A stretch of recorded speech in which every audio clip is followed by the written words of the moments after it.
It's really challenging, and I tend to work until I just collapse. So I actually got pneumonia at the end of April after we launched Geek and Sundry, and it really affected my health really badly. I think I broke my eardrum too. Like it still needs to be surgery on my eardrum because I flew like 100 times last year.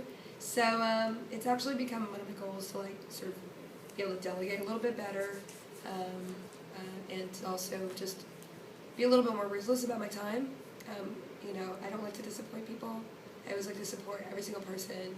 And I guess you reach a kind of tipping point where you just know too many people, and you're a little bit too well known, where you can make everybody happy.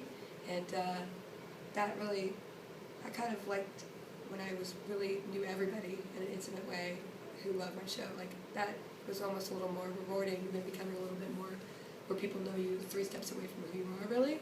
So, I mean, that's just the inevitability of being a little bit, more successful and doing more shows, and I mean, that's a blessing as well, too, so I can't complain. I think it's just always has to go back to your priorities, and, like, I love making things, but at the same time, I've neglected some, I tend to, like, sort of haul myself up and work a lot, so it's kind of my goal, especially for next year, to balance that a little bit better.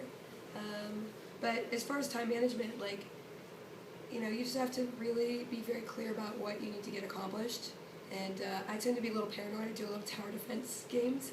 So I tend to think ahead a lot, and I plan very well to sort of divide up the time into little pieces to reach an end goal. So I tend to really hate rushing things.